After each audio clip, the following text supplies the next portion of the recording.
Mr. Eakes, you use very strong language that this will be anti-business and corporations will leave the state. What makes you believe that? Well, we released a letter yesterday that was signed by 100 CEOs and senior business leaders in North Carolina.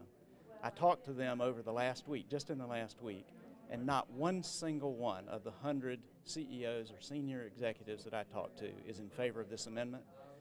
Whether you're a small business or a big business, you want to be able to attract the best talent you can, particularly if it's someone from out of state. North Carolina has overcome a legacy of being viewed as a discriminating state because of our legacy of segregation. And here we are now about to launch into something that will destroy our reputation once again.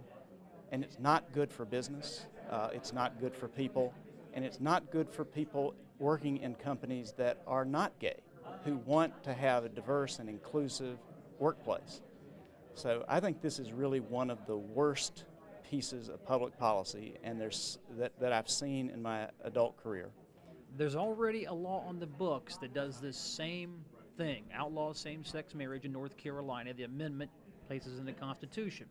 What's the difference in the amendment and the law if the effect right now is the same thing? So if the goal were to simply put in the Constitution the same prohibition against same-sex marriage that we have under North Carolina law now, the framers of this amendment could have stated it just that way.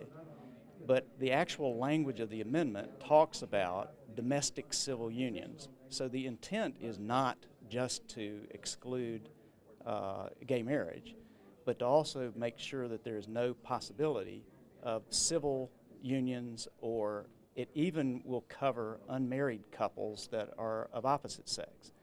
So the language is much more expansive than the description.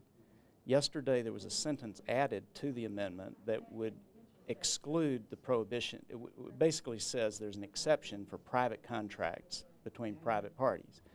Well, the word contracts is a very definitive legal term. Most employers in North Carolina, and almost all of the large employers headquartered in North Carolina, have domestic partner benefits for health insurance.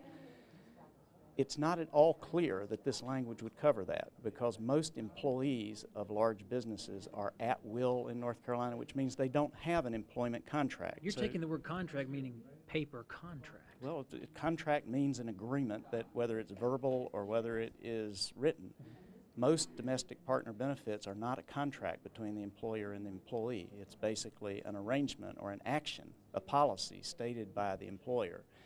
So either this language is extremely carelessly drafted, or it is disingenuous in its reach. Which do you think it is? I don't know. I don't know. Well, ultimately, North Carolina voters get to decide this issue, so if the bill clears the legislature, the war of public opinion begins from now until May 2012. How do you think North Carolina is going to decide on this issue? And if you don't like this bill, or you don't like this amendment, how do you go about persuading voters to defeat it? Unfortunately, for a very complex issue, so the precise words that I mentioned in the amendment, that'll never get listed on a bumper sticker or on a sticker on someone's lapel which says yes to marriage. That's not what this bill is about. This is discrimination out and out against civil unions and unmarried couples, no matter what their sexual orientation. So will we be able to make that message? Will that get through? I don't know.